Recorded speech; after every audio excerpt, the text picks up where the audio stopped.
So hello, everybody. Welcome to the webinar put on by Unhelpful. This is the Diversity, Equity, Inclusion, Belonging series. So there are, I've already done some other webinars. I'll talk a little bit about that. This is the Practitioners for Change virtual learning series. We are going to be talking today about cultivating mental fitness. Cultivating mental fitness. So just to start off, a little bit more about who am I? My name is Xander Kegg. I'm a licensed clinical social worker. You could see a bunch more information about me there on the slide. For people who are interested in all the different demographics, I'm a trans man, I'm 55, I'm married, I am Latino, first generation born in America in my family. I'm a U.S. Coast Guard veteran. I'm a licensed clinical social worker in several states, but I live in the state of Florida, so I put that as the most prominent. And I'm involved in a lot of different things with WPATH, World Professional Association for Transgender Health. So that's just a little bit more about me. And side note, I worked for Unhelpful way back in the day, 2006, 2007. So I was at the Chicago and Washington, D.C. summits. So along with this practitioner well-being series, we've already touched on trauma-informed workplaces. And we've talked about strengthening an emotional intelligence last time. And so with strengthening emotional intelligence, we touched really briefly on the key elements of emotional intelligence: self-awareness, self-regulation, motivation, empathy, and social skills. And today we're going to be talking about cultivating mental fitness.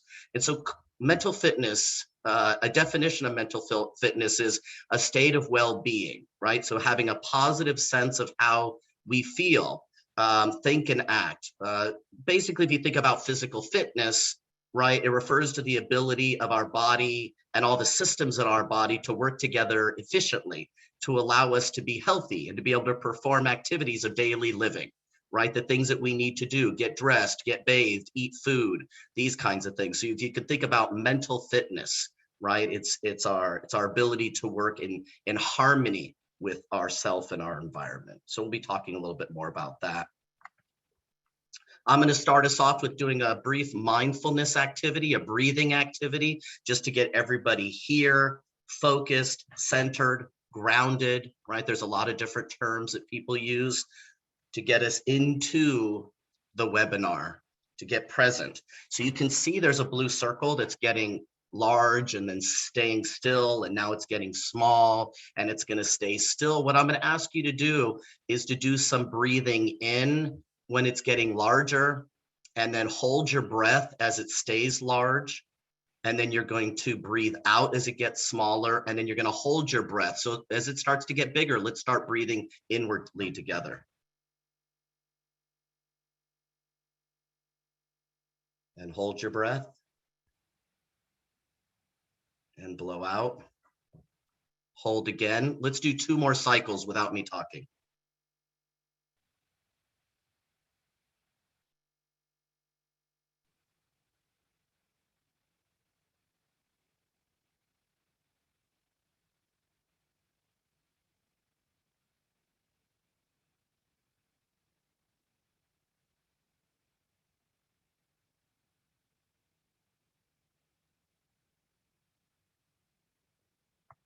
All right.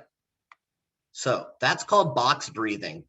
I'm going to put a resource link in the chat box for everybody, so you can get this image if you'd like, this GIF. You can use it on their website. You can also copy and paste it like I just did. You can bookmark it. Box breathing. This is the technique I used as a social worker with the Navy. The Navy SEALs used to use this technique, box breathing.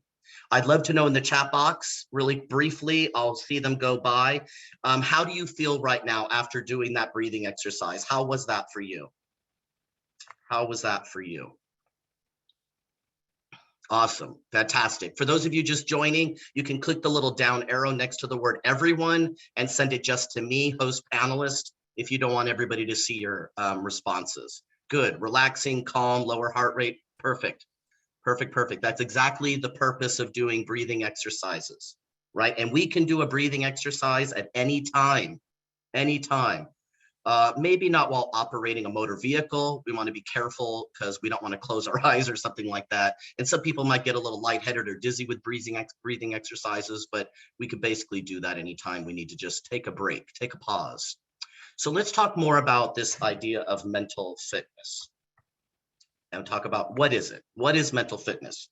So you can see there's a quotation on the slide, and that's coming from the person who wrote the first study on the concept of mental fitness. And she says, and her name is there, gosh, I could barely see it, Leslie Robinson, Paula Leslie Robinson, sorry about that. She says the changeable capacity to utilize resources and skills to psychologically adapt to our environmental challenges or advantages, right? To meet psychological needs, right? So Dr. Robinson is managing director of the Positive Psychology Institute in Australia, and she's arguably the first person in the world to come up with this concept or address this concept of mental fitness, borrowing from physical fitness, right? And so she wrote her she did her PhD research on this topic and wrote her dissertation, right? Her final body of work. So this idea of it's a changeable capacity. So what does all this mean? Okay. So fitness is a positive term without connotations, right? So when we talk about like mental health, mental illness, right? There's a lot of stigmatization around this idea of mental health or mental illness, even mental well-being sometimes, right? So this idea of fitness is considered a positive term. It doesn't have the same stigmatization as illness might be, right? Mental illness, mental health. So physical health is understood by individuals and the wider community as basically an absence of physical disease, right? And so we can put that into the same perspective of talking about our mental fitness and thinking mental fitness is basically akin to physical fitness, which means that physical fitness is something we can develop. It's something that we can practice. It's something that we can utilize, right? It's like we're not just born mentally fit and remain physically fit our entire lives, right? We have to take walks. We have to lift weights. There's a lot of things we have to do to stay physically fit. Well, there are lots of things that we need to do in order to stay mentally fit as well, right? So physical fitness is the combination of qualities that enable us to be our full potential, right? Physically, to be able to do the things that we need to do in our life. And so mental fitness is a way in which we can improve our ability to deal with some of the stressors and strains of our daily lives. And some of us have more than others, but we all are dealing with stressors and strains on a regular basis. So there's these things called pillars, right, within the mental fitness, got tongue-tied, concept, right? The 4 pillars of mental fitness. And so the 4 pillars of mental fitness are emotional. This includes things like self-acceptance, self-esteem, resilience, our ability to manage our strong emotions. The social pillar is dealing with our relationships, right? Friendships, romantic relationships, the ability to be physically and emotionally healthier, right? And interacting with other people, enjoying a better quality of life. So it has to do with companionship, support, enrichment in our lives. The financial pillar has to do with the fact that a lot of us deal with stress on a regular basis around issues of money, right? Do we have enough? How can we get more? Will we be able to afford the things that we need, the basic necessities, right? There's a lot of worry and concern and stress around money. And so this idea of financial wellness, it's not about having a certain amount of money. It's more about feeling in control of our finances. That's really more important as far as this within the mental fitness sphere, right? It's not about having a certain amount of money. It's about feeling in control of our finances, feeling like that we have the ability to handle any financial setbacks that we might experience, and then also the ability to get back on track if we need to financially. And then the 4th pillar of mental fitness is dealing with the physical health. And so mental and physical health, they're intertwined, right? So if we improve our physical health, it can improve our mental health and our, let's say, physical fitness, mental fitness. If we improve our mental fitness, it can also have an impact on our physical fitness, on our physical well-being. So these two things are interconnected: physical well-being and mental well-being. So if we increase our mental well-being, and that in return increases or improves our physical well-being, it also then reduces our risk of things like cardiovascular disease and diabetes and dementia, right? And if we increase our physical well-being, it'll increase our emotional or mental well-being. We're less likely to be plagued with depression and anxiety and panic, right? So they all go hand in hand. I love that quotation there on the slide from the Buddha: the mind is everything. What you think, you become, right? A lot of people talk about this body-mind connection. When we think something in our minds, our brain doesn't know the difference between something that's actual or something that's manufactured. And so we can create all kinds of experiences in our body. We can produce hormone release. We can produce, a feeling of being in danger when we're not actually in danger if we send the proper signal, right? Or improper, as it might be, to our brain. So just keep in mind what you think about yourself and what you think about your situation. That's what it becomes.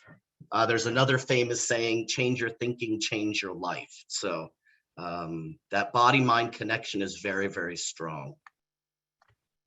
So the good news is that just like we can cultivate physical fitness, we can cultivate mental fitness. By cultivate, I mean we can enhance, we can build, we can develop, we can practice, we can get stronger, right? It takes a lot of practice. The rest of our lives we have to practice. And so one of the things we could do is challenge any unhelpful thoughts that we're having, right? We don't have to accept every thought that we have. That might be a surprise for some people, but we don't. We don't have to accept every thought that pops into our brain. Just because we think something doesn't mean it's actually true. We can challenge those things. We can ask ourselves, like, is that even true? How do I know it's true, right? We can go through a process. Basically, our beliefs, our past experiences, and our feelings that we bring to any situation that we're encountering, they're like an invisible filter, right? And then that influences how we interpret and experience the world, right? So just because we've had a bad experience in the past with a particular kind of people or a particular kind of situation or topic, we bring that with us and we overlay it onto the person we're about to interact with, or the group of people, or the article we're reading in the newspaper, right? We bring that past experience into our present experience and just make an assumption that they're the same thing. And so that might get us into a really distressed response. And so we can challenge those things. For example, have you ever noticed maybe you're in some sort of like downward spiral of thoughts, right? This can happen for a lot of people at any time. So let's say you're worried, you're stressed, you're disappointed or angry, or maybe you're nervous, right? Have you noticed that you've just started out with a thought and you've just spiraled and spiraled and spiraled? You could do some yeses or nos in the chat box if you'd like, either private or to me.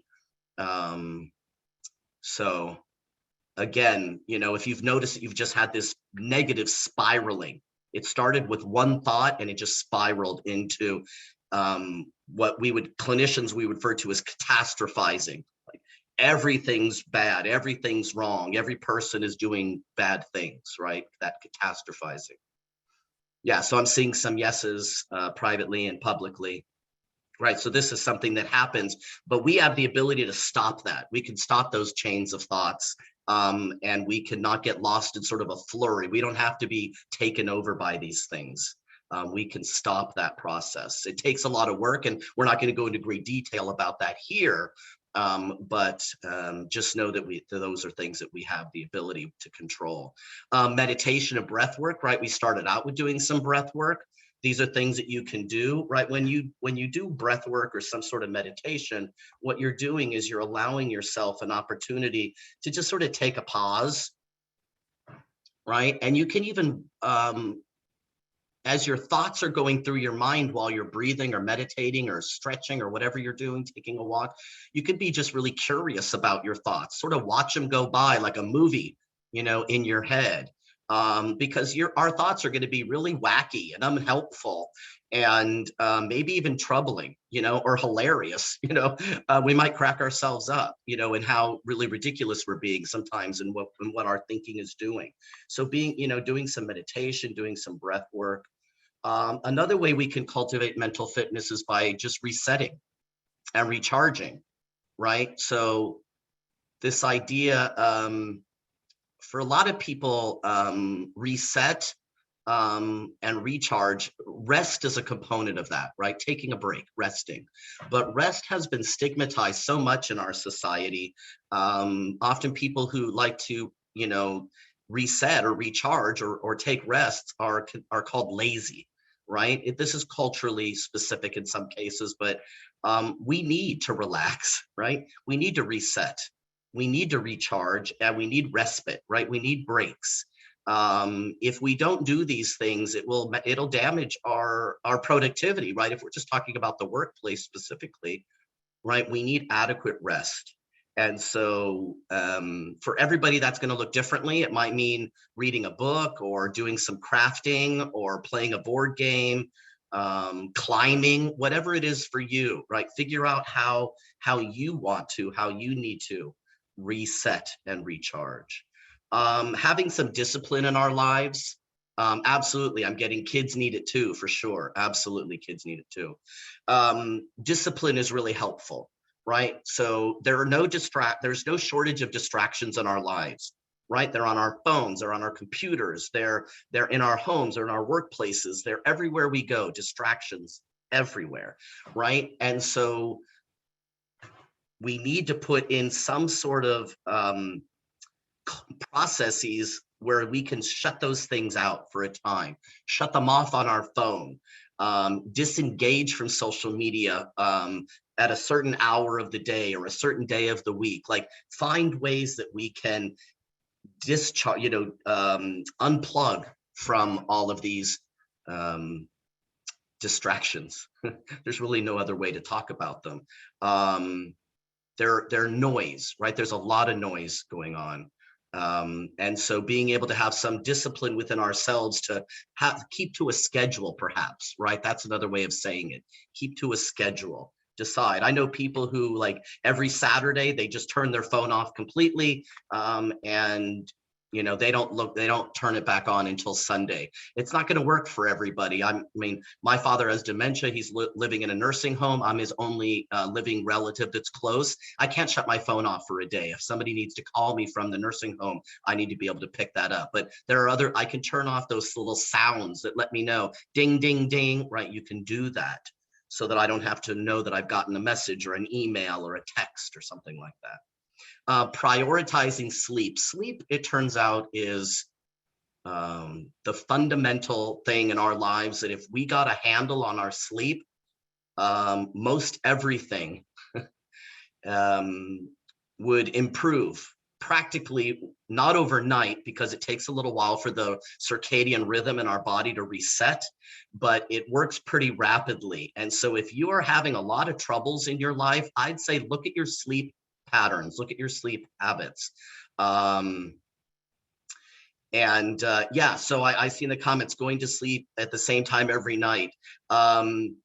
Even better, get up at the same time every morning. That's actually better for getting your circadian rhythm or getting your circadian clock into rhythm. If you get up at a different time every morning of the week, you are constantly dysregulated. If your circadian clock is dysregulated, so is your digestive system, so is your immune system, so is your endocrine system, which produces hormones. Therefore, your mood is dysregulated, your appetite is dysregulated. So try adding in getting to bed when you're sleepy and waking up at the exact same time 7 days a week. It's no fun at first, excuse me, but it's very helpful. 7 to 9 hours of sleep per night is optimal. Again, if your circadian rhythm is out of balance, out of regulation, it's dysregulated, it affects hormones, your appetite, your mood, and your blood sugar levels. So unfortunately, a lot of issues going on. Being sleepy is just a biochemical process, right? We're just biochemical. We're just a machine, like, or not a machine. Sorry, we're a body that produces a bunch of hormones, and so there's two in our body that we produce, or chemicals that we produce, that make us sleepy at night: adenosine and melatonin. And so, getting a good night's sleep and getting up at the same time every morning will help with that. But also, what will help with that are things that have to do with light exposure and caffeine. Too much caffeine not only keeps you alert and awake, it also, the caffeine molecule blocks the receptors for the adenosine. If you don't get enough adenosine building up over the course of the day while you're awake, you won't feel sleepy. The later it gets in the day, the dimmer you should make your lights in your environment, because without dimming your lights, the melatonin doesn't release. If you have bright lights all around you, all the way up to bedtime, you don't have enough melatonin in your system to make you feel sleepy. You might be exhausted, but that's different from being sleepy. Sleepy is when your eyelids are so heavy you can barely keep your eyes open, right? So just keep that in mind. Again, Why We Sleep is a wonderful book to read if you want to know more about how important sleep is. And then also, the last thing about cultivating mental fitness I'll talk about has to deal with letting go, right? Or easier said than done, of course, but trying to control our lives and the people in our lives is a one-way ticket to anxiety and exhaustion. We cannot control the people in our lives. We cannot control the circumstances in our lives a lot of the time.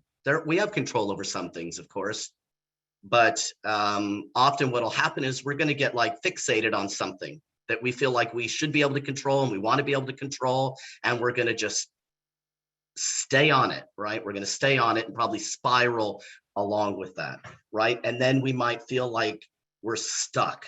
Maybe we're striving for perfection, which is unattainable, right? So you're going to feel stuck, disappointed.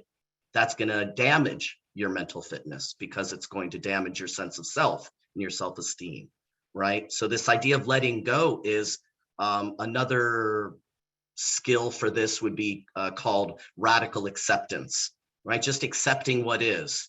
That doesn't mean we accept the circumstances. We don't necessarily accept the message, right? Somebody might be saying something to you that you do not accept, but they've said it. It's out there, right? As they said in When Harry Meets Sally, right? It's out there. So now what do? Well, we can either verbally or emotionally, or hopefully not physically, beat that person up for the thing they said, or we can go internally and beat ourselves up and get anxious and depressed and self-soothe with with alcohol and drugs and sugary, salty foods, right? That's just damaging our bodies, which will in turn damage our mental health, so our mental well-being. So letting go. So we're going to talk a little bit more about that. We're going to go into either break out into discussion groups, or we're going to stay in the big group, some of us, and we're going to talk a little bit more about letting go, but I'm going to move on for now. These are the benefits of working on and strengthening, right? Cultivating and strengthening our mental fitness. We're able to be more present, right? Be more present in our situations. We're not going to be too easily pulled away and distracted. We're also not going to be like mentally distracted by thinking about the past or the future. We're going to be present. We'll be better able to respond instead of react, right? Reacting is when something happens or somebody says something and you immediately have a reaction to it. It starts out probably emotional, maybe physical. Your stomach doesn't feel good. Your chest feels tight. Your throat seizes up, and then you react to it. Responding is when you take a breath, you take a pause, you think it through, and then you have something that you want to say. It also improves our cognitive functioning. Cognitive functioning is our thinking process, right? So if we improve our cognitive functioning, we're going to be able to better focus, and we're going to have quicker processing speed time. Our memory will improve, our ability to retain information, our ability to concentrate and manage our time better. And also our ability to communicate with other people, right? Because if our thoughts are disrupting our cognitive processing, we're going to have a difficult time communicating with other people because we're going to be in our heads a lot. It also increases positivity, right? And any chance that we can get to bring in positivity into our lives, right? There are a lot of negative things going on around the world, around our country, around your state, your city, all the, in your personal lives, but that doesn't mean that we can't bring positivity in by thinking about ourselves in more kind ways, about having more compassion toward ourselves. And then we can extend that out to other people, trying to cultivate a more optimistic mindset, right? We can do all those things. We can expose ourselves. We can go watch a funny movie. We can take a walk in a beautiful place. We can do that. It also builds more confidence in ourselves, right? As we learn to reframe our thoughts and our beliefs about ourselves, it leads to that self-confidence, self-compassion, empathy, right, for other people as well. Improved sleep, right? We already talked about the benefits of sleep. So with physical fitness and mental fitness, they both contribute to a better quality of sleep, and a better quality of sleep then contributes to better mental fitness and better physical fitness. So they go together in tandem. So there's this whole bunch of skills, right, that we would need to build in order to cultivate this mental fitness. And so that's beyond the scope of this webinar. I'm just giving you an introductory look at mental fitness, but just know that there are many, many things that we could be doing to cultivate this mental fitness. So I mentioned briefly that we're going to go into some discussions. And so what's going to happen is you are going to be invited to go into a breakout room, and you'll be able to choose which breakout room you want to go into. Determine for yourself, do you want to go into a room that already has 20 people in it, or do you want to go into a room that has 2 people? You decide for yourself. If you don't want to go into a breakout room because you don't want to be in that kind of environment to discuss the topic that I'll be presenting to you soon, you can stay with me in this larger space, and we'll use the chat box to do our discussion. When I did the webinar last time, we used the chat box because we didn't have the breakout rooms, and several people said they really appreciated being able to use the chat box. They were a little uncomfortable thinking about going into the breakout room. So you get to decide for yourself if you want to go into a breakout room or if you want to stay with me. Either way, these are our discussion agreements for the discussion portion of the webinar. So please respect each other. Please take responsibility for your own learning and your own reactions to things as well. Please be open to, hearing other people's perspectives. Please participate actively to your level of comfort, and listen to other people. We all have very, very different experiences. And so people might be sharing things that you've never heard before, or you just don't want to hear, but please keep a curious mindset about what you're hearing. Please ask any questions that lead to greater awareness. Make sure, to not give each other advice, but do ask questions. People might say they don't want to answer your question, but if you have a question, please do ask it, rather than, making statements about things if you're responding to something that somebody else already said. And please hold a high sensitivity level for the feelings of others. Everybody's going through different things in their life right now, including you and what you might be going through. And then please keep whatever you hear private and confidential. There's no guarantee of that. I'm sorry, we can't guarantee confidentiality, but we're asking you if you could please keep confidentiality. If a topic comes up that you want to talk about more with somebody outside of the webinar setting, please do, but don't reference who you heard it from, because it can be a small world sometimes. So please just hold that in mind. Somebody's asking if this is being recorded. And so I think it's going to be up on the Out and Equal website, And I know that I got an email recently notifying me of last webinar being made public. So I think anybody who registered for this one should get a similar email follow-up next time. So I hope you can catch us for the next live one as well in June. But thank you for that question. All right, so here's what I want us to do. I want us to discuss this idea of letting go, right? So we have wisdom, right? All of us have wisdom. Oh, thanks for letting us know, Q. So the breakout, those discussions will not be part of the webinar, the breakout rooms, just so you know. So we all have a certain sense of wisdom within ourselves. We have instincts, we have intuition, we have different ways that we know of how knowledge is revealed to us, right? Sometimes it's a little quiet voice asking us to be heard. Sometimes it's a feeling down deep in our gut. Sometimes it's just a deep knowing that we have, right? But often we ignore this message, right? Because truth can be inconvenient. It can be incongruent with what we think about things, our values, our worldview. And so the advice then would be that we might want to open our ears up, open up our hearts, open up our minds a little bit more. And part of that process is letting go, right? Letting go of hurts and letting go of jealousies and letting go of, letting go of those kinds of things in our life. It can be a very powerful act of self-love. This isn't about forgiving other people or letting people off the hook. This is about self-compassion, self-love. This is about wanting to not keep ourselves burdened by our emotions and our thoughts that are limiting us in many, many ways, right? And so I want you to think about, before we're going to go into the breakout rooms in just a second, what I want you to think about is, what do you want to let go of? What do you want to let go of, right? You have some frustrations, disappointments, anger, bitterness, something about a past relationship, something stressful at work. Like, what do you want to let go of? That's the first part in your discussion. What do you want to let go of? And then how are you going to do that?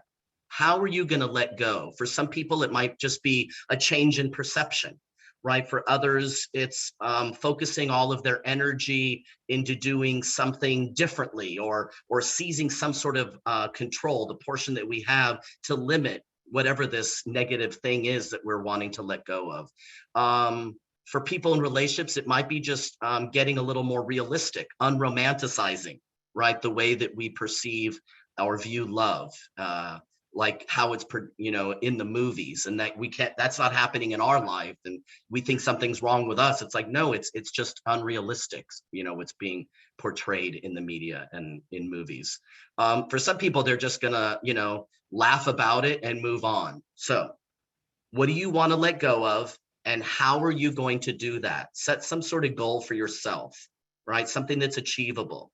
So again, you're going to get a notice saying that you can go into a room.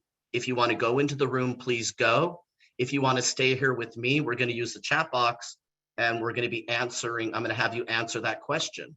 What do you want to let go of, and how are you doing it? So let's go ahead. Q's going to start that process now. So I'll see you back here in 7 minutes. 7 minutes. Go ahead and join a room.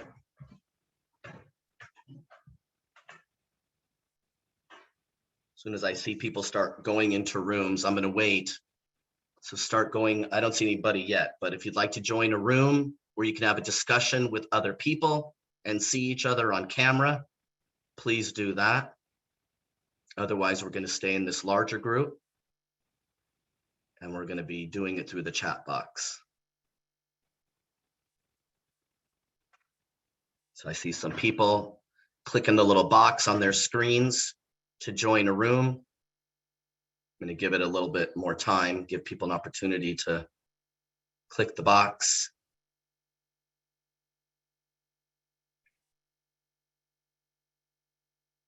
For those of you who are staying, start thinking about it too again. What would you like to let go of? Let's just stick with one thing so that we can build a measurable and achievable, attainable goal around that thing. I'm going to go ahead and looks like some people have gone into rooms, some people have stayed with us. So let's use the chat box now. What would you like to let go of, and how are you going to do that? And again, you can put this to everyone, or you can set it just to me. The ones that come just to me, I'll read aloud for people to hear them, but you won't know who put it into the chat box.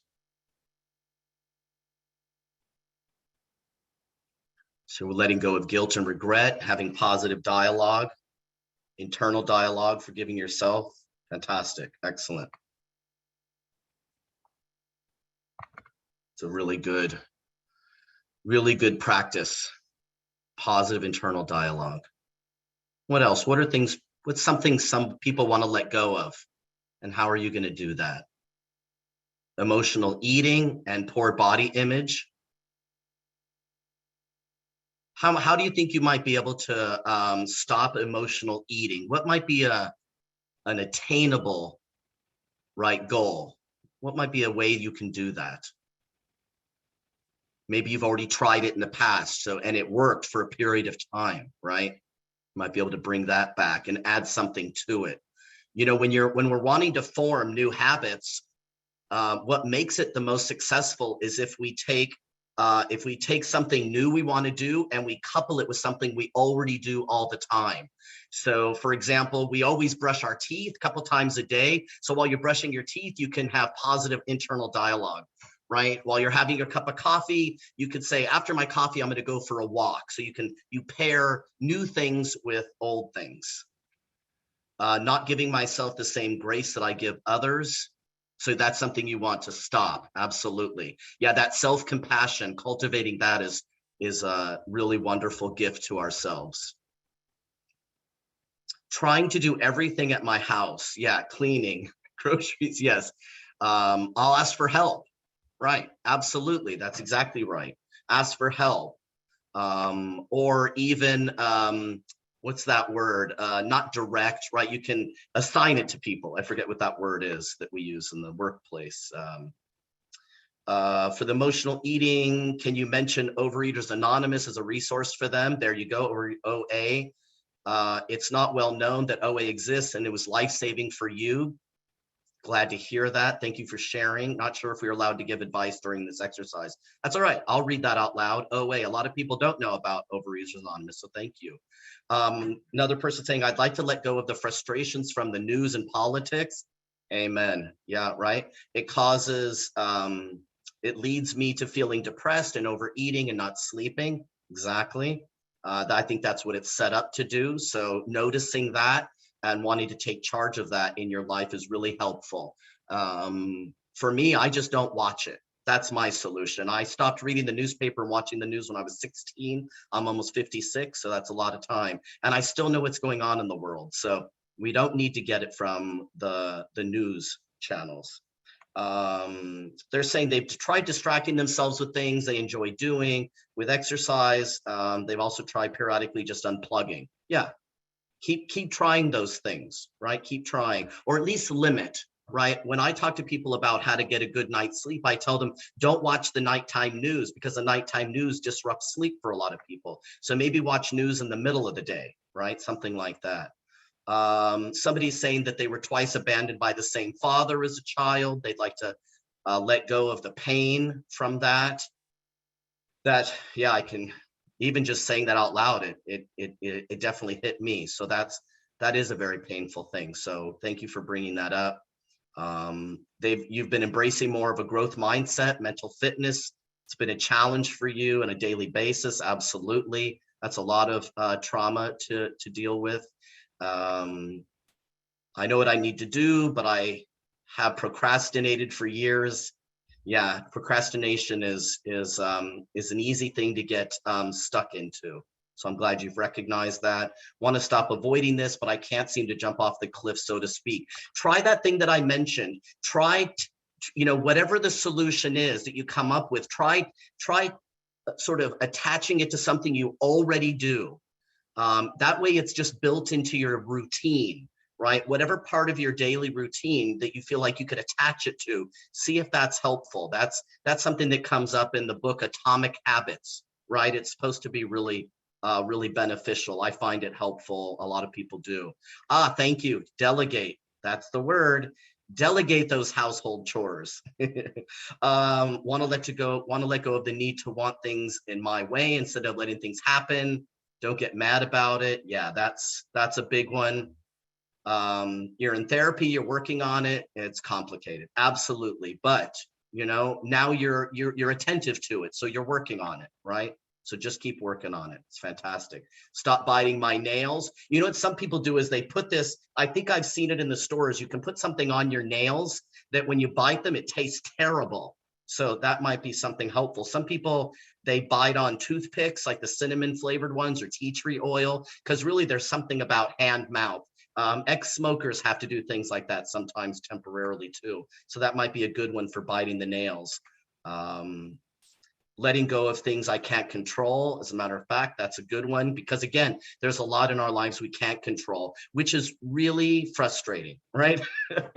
But once we get comfortable with the fact that there's a lot that we don't have control over, but ourselves, our own thoughts and our emotions, our reactions and responses to things, we could just focus on that stuff, focus on ourselves, not everybody else in our world. Trying to let go of old notions I have about myself, trying to let go of resentments towards specific family members, trying to let go of guilt I have of my parents' deaths, trying to let go of past professionals. So that's a lot to let go of. It's a lot to let go of. It might be because there's so many things that might make it really difficult to do the work. So maybe pick one from that list that you think is the most impactful in your life and start there. Yes, trying to have a better day today than you did yesterday. Somebody's saying I need to let go of the guilt around finding myself and transitioning at 40 after both my mom and sister passed away. That's a very common story. I'm a trans man. I didn't transition till I was 39. We all do it at different ages, right? Live your best life now. Live your best life now. Working on it by living vicariously in their memory and trying to be as happy as I can. Absolutely, it's a process. Keep at it. Glad to hear that you're working at that. Letting go of frustration when you're overwhelmed, remembering that I'm the only person, or you're just one person, or have done what I'm able to do. That's right. There's just so much we can do, right? There's just so much we can do. I think people are going to start joining us back here in a little bit. Let go of insecurities, accept instead of compare. There you go. Making comparisons are terrible. A lot of people talk about that around Instagram, right? All that comparison. Oh, they're better looking than me. Oh, they're more successful than me. They have more things than I do. It's why so many people are finding being on Instagram really, really difficult. Happiness with the relationship. So a lot of things that people are saying, past trauma they're letting go of, like to let go of negative feelings I have about my coworker. Fantastic. Try and see if there's something about them you can appreciate. At least one thing about them that you can appreciate. We are at the 7-minute mark. People are back. So what I'd like to know is, for both the people that stayed in the larger room with me and the people who went into the breakout rooms, how was that? How was that exercise for you to talk about things you were going to let go of, and what you were going to do to help with that process? How was that experience for you, whether you went into the breakout room or stayed with us?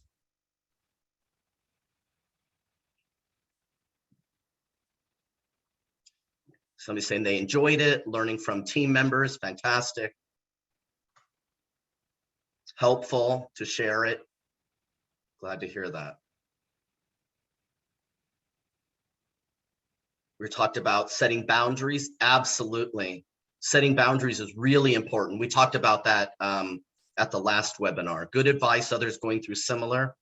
Perfect. Not enough time, but good. Yeah, that's right.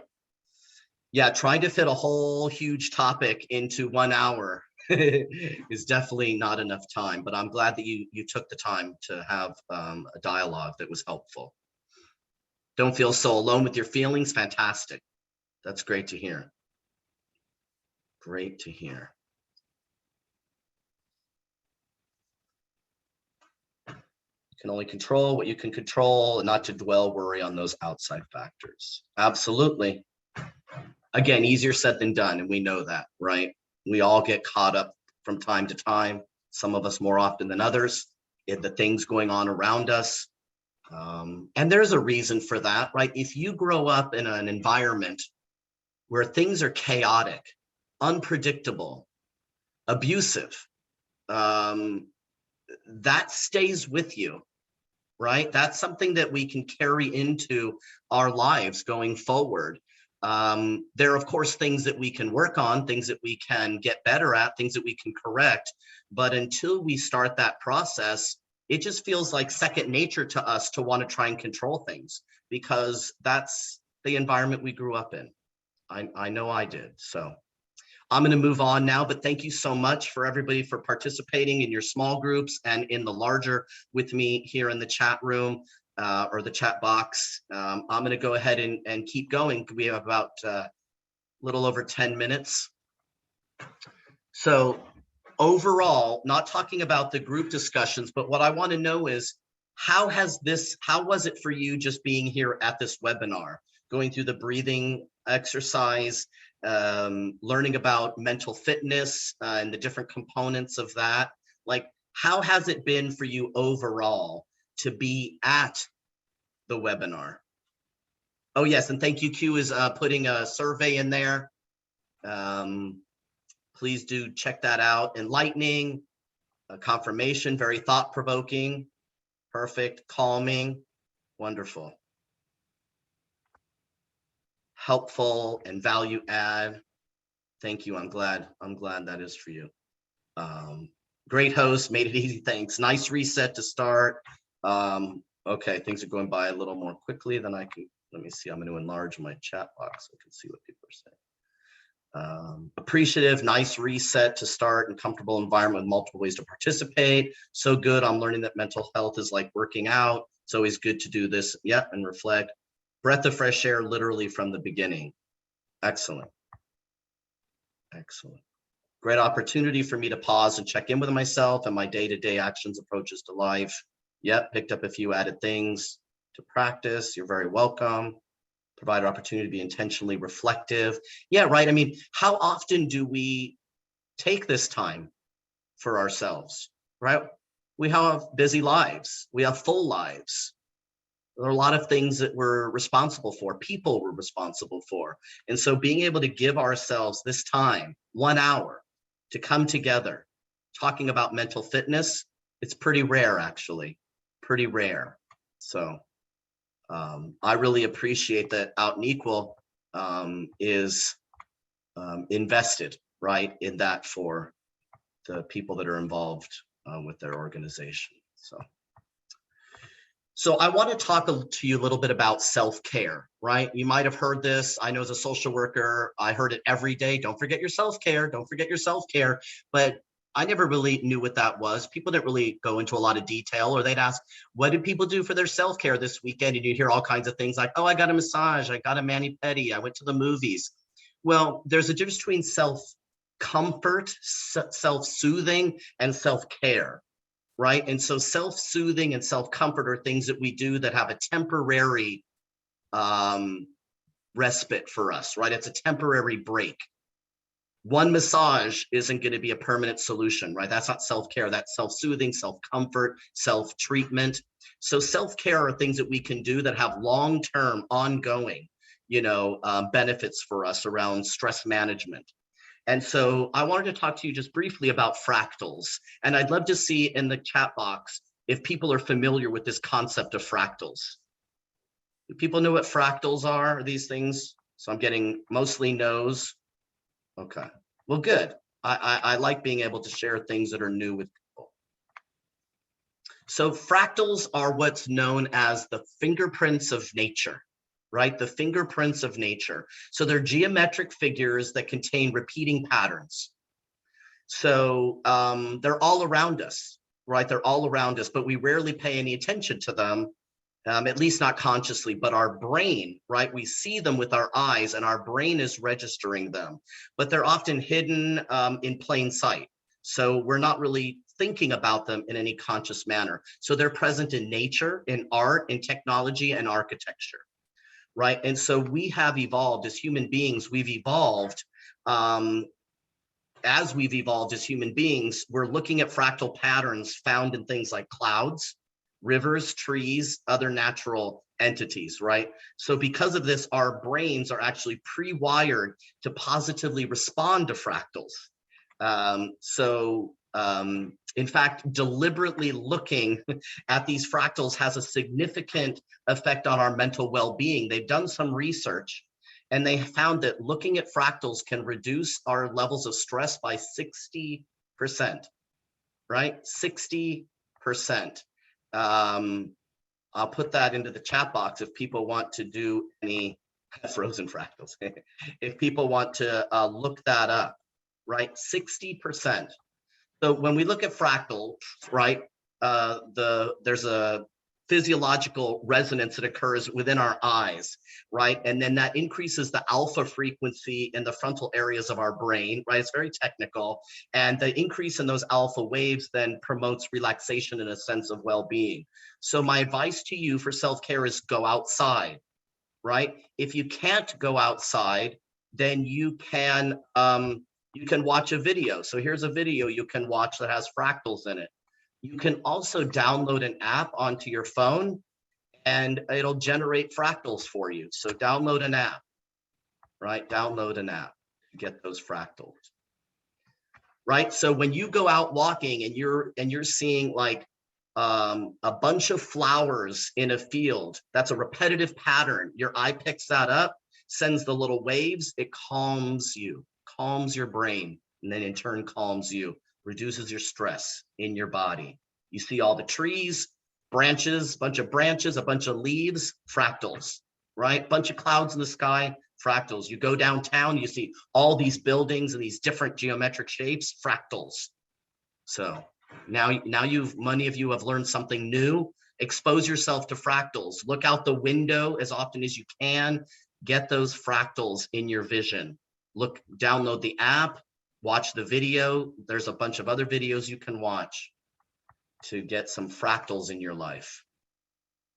So I want to talk to you just briefly about the next webinar topic. So the next webinar topic is the 5 styles of conflict management. And Q just put the link in there for you to register for that. It's on June 2nd.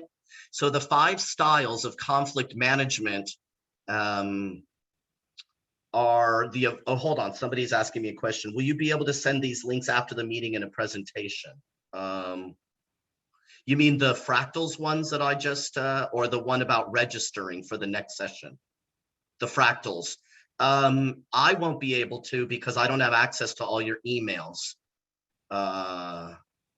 They will be linked in the webinar blog. Thank you, Q. You're awesome. Everybody should say thank you, Q. Awesome. Thank you so much. So the 5 styles of conflict management.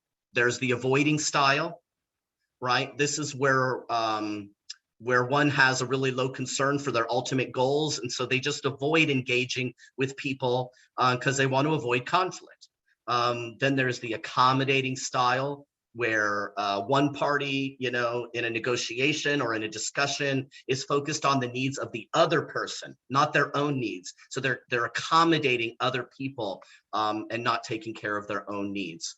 The third style of conflict management is the competing style, where you're only interested in your own needs more than the other person's needs, and you put your needs ahead of other people. Now, the compromising style, a lot of people think that compromise is the ultimate way to deal with challenges and conflicts in our life, but it's not. It's basically a you win a little, you lose a little, you and the other person, right? You win a little, you lose a little. Then there's the collaborating style. The collaborating style is the win-win solution. It takes more time and you have to make some adjustments, but you're not compromising. That's the difference. You're not compromising. So with compromising, you know, you're looking for quote middle ground. But sometimes with what we need in our life, a middle ground isn't going to be sufficient. We need more than middle ground, right? So with collaborating, we put all the conflict on the table. Everything that we're in disagreement with, we put it on the table, and then we analyze it. We deal with it openly. We talk about it, right? What do I need? What do you need? And then we look for the best possible solution. That's a win-win for both people, right? A win-win for both people. And it's remarkable how many times we can get to a collaborative solution if we take the time to work with people one-on-one or in groups of people. We're also going to be talking about how you can determine what your primary and secondary style of conflict management is, and also how to better understand and respond to other people who have different styles from you, because your style is your style. And it might match other people's style, but it might not match the style of the people that you live with, you work with, you're friends with, you know, things like that. So, but it's not that their style is wrong. It just might be working for them. But that doesn't necessarily mean that it's really working for them, but it's worked for them so far. A lot of people think avoiding conflict is working for them. But unfortunately, there's so much richness in life that we miss out on if we avoid conflicts in our life. So we'll be talking more about that. In addition to that link that Q put into the chat box, there's also this QR code that you can snap a picture of, and that will take you to the survey. So what is Lee saying? Thank you for another great session, Xander, and thanks to Q for facilitating. You're very welcome, Lee. Thank you very much. And what else? One more thing I saw here. What is that? Hold on, I got to enlarge. So people are saying, yeah, so they'll be linked. Those links that I sent you, Q's going to put them in the blog. Yeah, there's the survey again. So any last minute thoughts? Any last minute thoughts that people might have that you want to share? Anything that you want to share about the session, about you know, how differently you want to do things, work on your mental fitness, anything you'd like to. You're very welcome. Thank you, Jessica. You're very welcome. Thank you.